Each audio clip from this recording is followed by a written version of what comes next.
Good morning dear students. आज हम लोग एक विशेष टॉपिक्स शेयर करेंगे। वह टॉपिक्स क्या है? कंजर्वेशन ऑफ द मोमेंटम, संवेग संरक्षण। ये आपका जो टॉपिक्स है, मोस्ट इंपॉर्टेंट टॉपिक्स है for your coming life and present life. सबसे पहले अगर आपसे प्रश्न पूछा जाए कि आप ये बताइए कि इस पुस्तक का मोमेंटम क्या है, what is the momentum this book, आपका जवाब होगा कि सर ये बताया जाए कि पुस्तक का मास कितना है और वेलोसिटी कितना है।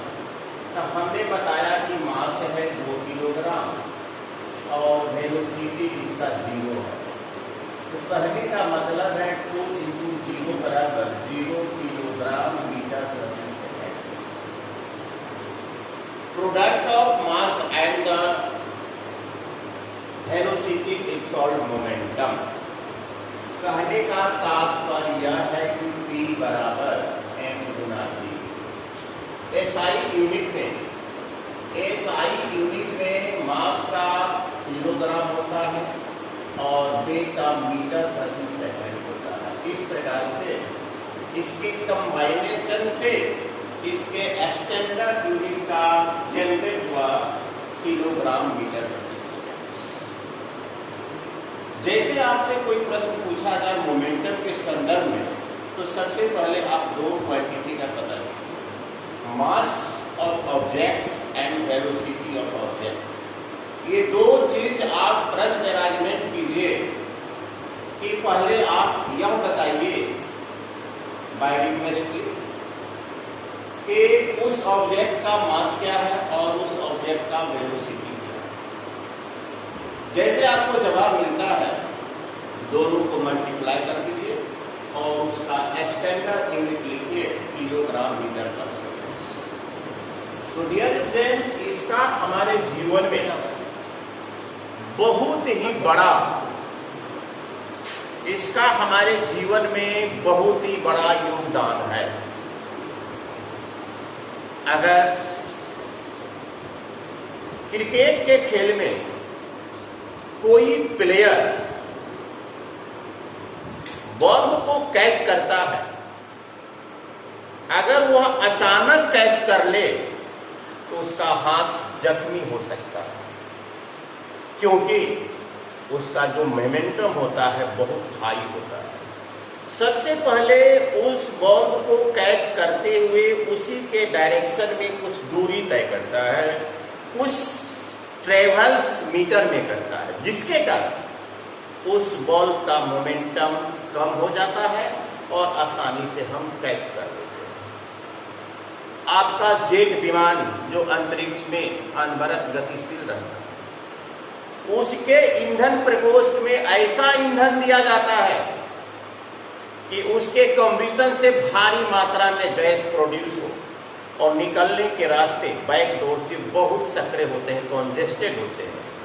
हाई प्रेशर से गैस निकलता है, तो जो गैस निकल रहा है उसका मास m और वेलोसिटी भी, तो उसका मोमेंटम m भी। उतना ही एक रिएक्शन लगता है आपको रॉकेट पर, जिसके कारण जेट रॉकेट अपने गंतव्य दिशा में आगे की तरफ बढ़ते चला जाता है। तो रॉकेट किस सिद्धांत पर कार्य करता है? संवेग संरक्षण, कंजर्वेशन ऑफ द मोमेंटम। तो डियर स्टूडेंट्स, यह जो हमारा स्टेटमेंट है, यह यूनिवर्सल कहा जा सकता है। The momentum of the 2 objects, 2 वस्तुओं का संवेग इज अनचार्ज, कभी चार्ज नहीं होता है, कभी डिस्ट्रॉयड नहीं होता है, कंजर्व रहता है बाय द कोलेशन, मतलब टक्कर के द्वारा। टक्कर के बाद और टक्कर के पहले टक्कर के बाद और टक्कर के पहले इसका मोमेंटम हमेशा कंजर्व में रहता है। इसका मोमेंटम हमेशा कंजर्व में रहता है।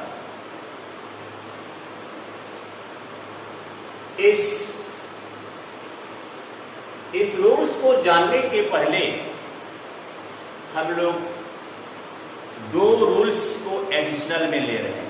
सबसे पहले न्यूटन ने क्या कहा था? न्यूटन ने क्या कहा था? या we obtains algebraic expansion for force. Force के लिए हम लोग अलजेब्रिक एक्सप्रेशन प्राप्त करते हैं from the second law, F बराबर m a, F बराबर m a और A बराबर होता है v minus e by t। और थर्ड लॉ में क्या कहा गया था? Action and reaction are equal to each other and same quantity with opposite direction. क्रिया और प्रतिक्रिया बराबर एवं विपरीत दिशाओं में काम करते हैं।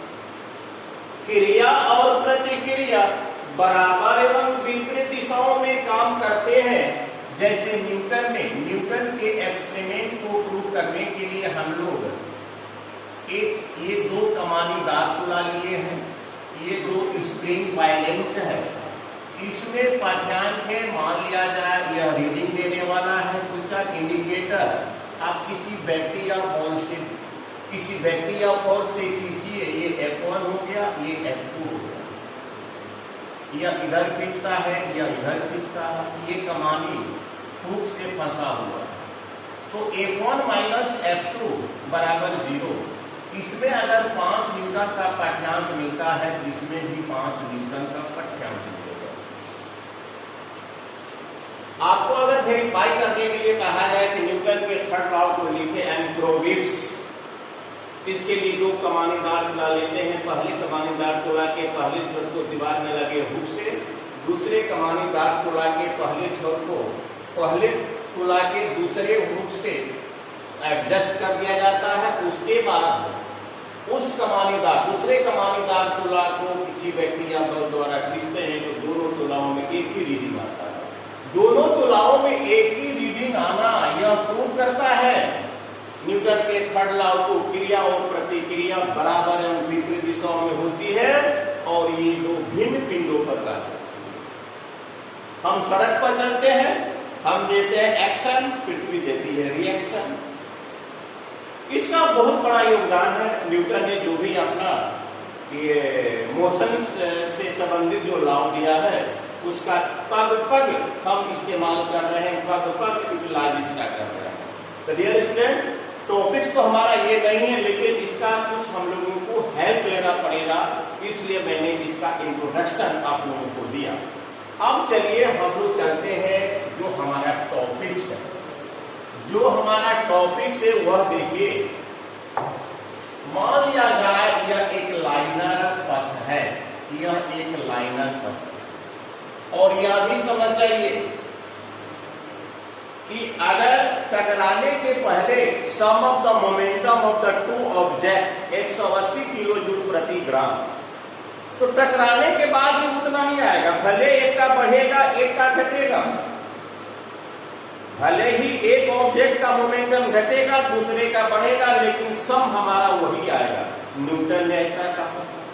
क्रिया और प्रतिक्रिया बराबर एवं विपरीत दिशाओं में होती है और यह दो भिन्न बिंदुओं पर काम करती है।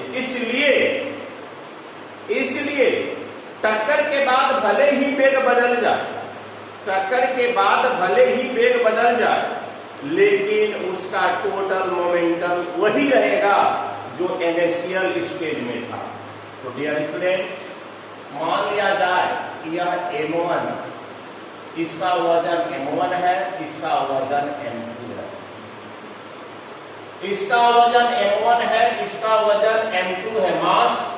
इसका इनिशियल वेलोसिटी u1 E1 है, इसका E2 है। एक बात और ध्यान रखिए, इंटरएक्शन आप लोग पढ़े होंगे, अन्योन्य क्रिया। अन्योन्य क्रिया, when an object applied force on the other objects, we see any type of changes, it is called interaction.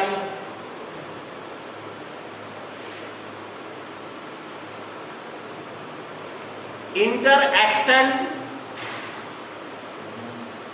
अगर एक ऑब्जेक्ट दूसरे ऑब्जेक्ट पर फोर्स लगाता है, अगर किसी भी प्रकार के हम परिवर्तन को देख रहे हैं तो उसको, उसके बीच में हम कहते हैं अन्योन्य क्रिया हुई। जैसे आप अपने पैर को फुटबॉल से मारा, फुटबॉल को मारा तो फुटबॉल में मोशन हो गया, तो हम कहते हैं फुटबॉल और हमारे पैर में इंटरएक्शन हुआ, अन्योन्य क्रिया हुआ।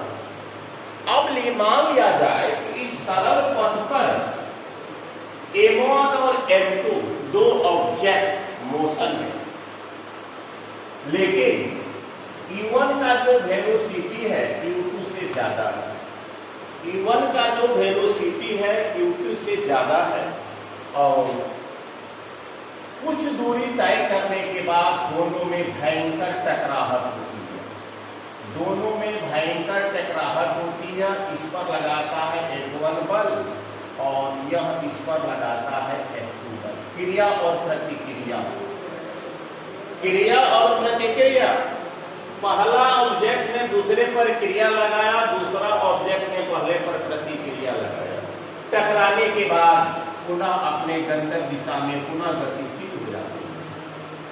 मास तो वही रहता है M1, लेकिन हमारा वेलोसिटी V1, इसका V2, इसका था E1 तो V1 हो गया, इसका E2 था तो V2 हो गया। अब देखा जाए for first object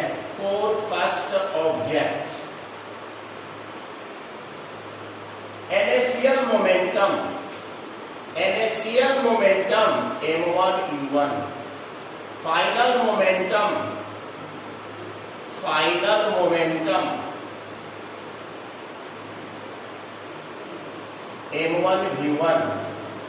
M1 V1, rate of change of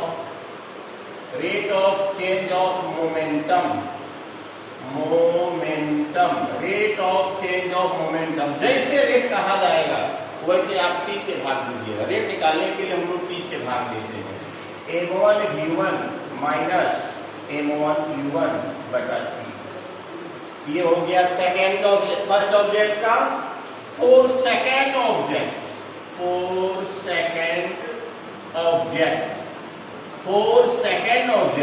initial momentum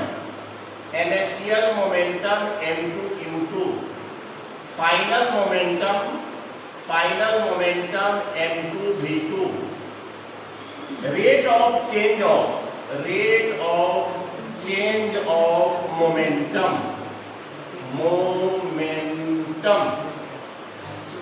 M2 V2 minus M2 U2 बटा T। डियर स्टूडेंट्स, आप ध्यान रखेंगे, दो गतिशील पिंडों का, दो वस्तुओं का मोमेंटम तब तक कमजोर रहता है जब तक उस पर कोई बाहरी बल नहीं लगाया जाए। बाहरी बल का मतलब एक हल्का सा ज्वलंत उदाहरण फ्रिक्शन फोर्स रिड्यूस रहे, कम से कम फ्रिक्शन फोर्स रिड्यूस रहे। अब देखिए, मैंने दोनों के change of rate of momentum का पता कर लिया। देखिए तो इसमें सेकेंड लॉ आ रहा है, M बराबर A में M कॉमन ले लेंगे तो V minus U by T, जैसा कि मैंने पहले बताया था, M into V minus U by T from the second law of the Newton. से मैंने बताया था M into V minus U by T, इसमें M2 कॉमन ले लेंगे या M कॉमन ले लेंगे तो V minus U by T। और मैंने तीसरा क्या बताया था डियर स्टूडेंट्स, न्यूटन का थर्ड लॉ, तो न्यूटन का थर्ड लॉ। तो अब चलिए न्यूटन के थर्ड लॉ पर हम लोग चर्चा करते हैं। न्यूटन के थर्ड लॉ पर चर्चा करते हैं। न्यूटन ने क्या कहा था? क्रिया और प्रतिक्रिया F1 minus F2, F1 minus F2, ये ऑपोजिट डायरेक्शन है। क्रिया और प्रतिक्रिया बराबर एवं विपरीत दिशाओं में होती है और यह दो भिन्न बिंदुओं पर कार्य करती है। तो डियर स्टूडेंट्स, F1 बल किस पर काम कर रहा था? F1 बल किस पर काम कर रहा था? दूसरे ऑब्जेक्ट पर। F1 बल काम कर रहा था दूसरे ऑब्जेक्ट पर, तो दूसरे ऑब्जेक्ट का rate of change of momentum इसके जगह पर उसको लिखिए m2 v2 m2 u2 बटा t। और F2 किस पर काम कर रहा था? पहले ऑब्जेक्ट पर। तो पहला ऑब्जेक्ट का rate of change of momentum m1 v1 m1 u1 बटा t। देखिए समान क्वांटिटी को दोनों तरफ से रिमूव करने में कोई फर्क नहीं पड़ता है, या दोनों तरफ t से गुना करने पर। अगर आप कंफ्यूज आपको हो रहा है तो दोनों तरफ t से गुना कर दीजिए, या दोनों तरफ से t को हटा दीजिए, जैसा आपकी मर्जी। हम दोनों तरफ से t को रिमूव कर दिए, दोनों तरफ से t को रिमूव कर दिए। अब देखिए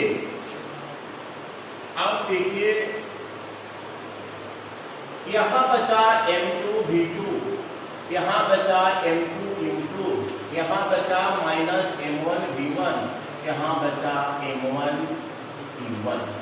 अब देखिए सजातीय टर्म को, लाइट टर्म को एक तरफ लीजिए। m2 v2, v2 वाला इधर लाइए, plus m1 v1, m1 u1, u2 वाला इधर लाइए। इसको स्टैंडर्ड फॉर्म में सजा दीजिए। m1 u1 m2 u2 बराबर m1 v1 m2 v2। Dear students, ये टकराने के पहले और टकराने के बाद कोई डिफरेंस नहीं, मोमेंटम में कोई डिफरेंस नहीं। एक एग्जांपल लीजिए। मान लिया जाए 60 किलोग्राम का कोई ऑब्जेक्ट, 60 किलोग्राम का कोई ऑब्जेक्ट है जो कि 60 किलोग्राम का ऑब्जेक्ट है जो कि 3 मीटर पर सेकंड के वेग से गतिशील है। 3 मीटर पर सेकंड के वेग से गतिशील है। एक ऑब्जेक्ट चुपचाप खड़ा है, एक ऑब्जेक्ट चुपचाप खड़ा है। इसका वजन है 30 किलो, इसका वजन 30 किलो है, लेकिन इसका वेग हमारा 0 है। इसका वेग हमारा 0 है, तो टोटल मोमेंटम कितना हुआ? टोटल मोमेंटम कितना हुआ? इसका हो गया 36 18 और इसका हो गया 30 गुना 0 बराबर 180 किलोग्राम मीटर पर सेकंड। ये हुआ टक्कर के पहले, ये टक्कर के पहले हुआ। अब दोनों टकरा जाता है, दोनों टकरा जाता है। तो दोनों जब टकरा जाएगा, तो दोनों जब टकरा जाएगा तो वजन तो वही रहेगा। दोनों टकरा जाएगा तो वजन तो वही रहेगा, वजन वही रहेगा। अब मान लेते हैं दोनों का वेग हमारा भी हो गया, एक समान वेग से गतिशील हो गया। क्रिया और प्रतिक्रिया बराबर एवं विपरीत दिशाओं में काम करता है। क्रिया एवं प्रतिक्रिया बराबर एवं विपरीत दिशाओं में काम करता है। इसके लिए दो भिन्न पिंड की आवश्यकता जरूर होती है। तो इसका कितना मोमेंटम हुआ भाई? 60 गुना भी प्लस 30 गुना भी, 60 30 90 भी, तो 90 भी बराबर 180। दोनों सेम है, अंतर इतना ही है वहां भी अननोन है, वहां भी अननोन है। अगर हम भी का पता करें तो 90 भी बराबर 180, भी बराबर 180 बटा 90, 90 दूनी पे 180, 2 मीटर पर सेकेंड, 2 मीटर। अब यहां जोड़ दीजिए, 60 दूनी के 120, 60 दूनी के 120, 30 दूनी के 60, कितना हो गया 180 किलोग्राम मीटर प्रति सेकेंड। डियर स्टूडेंट्स, ये आपका न्यूमेरिकल वेरीफाइड मैंने कर दिया। ये मोस्ट इंपॉर्टेंट है, केवल क्लास 9 के लिए नहीं है, हर दुनिया में जो आपका जो ये रूल्स है, कहीं क्लास 7th में है, कहीं क्लास 8 में है, कहीं क्लास 9th में है, कहीं क्लास 10th में, अंडर मैट्रिक तक सारा सिलेबस ये होता है। अंतर इतना ही होता है कि हिमाचल प्रदेश में या क्लास 8 के बच्चे पढ़ लिए, बिहार में 9th में हम पढ़ रहे हैं। उसी प्रकार से पूरे हिंदुस्तान, ऐसे तो वर्ल्ड की बात कीजिएगा तो वर्ल्ड में भी वही है। तो अंडर मैट्रिक तक उसको जब पढ़ाया जाए, हमारे जो ये संशोधन करता है या जो मनोवैज्ञानिक लोग हैं कि बच्चे को कितना बर्डन दिया जाए, वे सब कुछ सोच समझ कर करते हैं कि पूरे हिंदुस्तान का कोई अगर वैकेंट निकलता है, पूरे हिंदुस्तान के हमारे स्टूडेंट्स उसको अप्लाई करेंगे, क्योंकि सारे सिलेबस उनको अवगत है।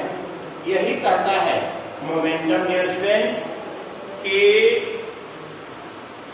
दो वस्तुओं का संवेग तब तक संरक्षित रहता है जब तक उस पर आरोपित बल नहीं लगाया जाए। आरोपित बल का मतलब हुआ एक ज्वलंत उदाहरण फ्रिक्शन फोर्स। इसमें न्यूटन का 3rd और 2nd लॉ इंक्लूडेड है, आपका सपोर्टर है, आपके स्तंभ है। उसके बाद सबसे मुख्य भूमिका आपका क्रिया और प्रतिक्रिया।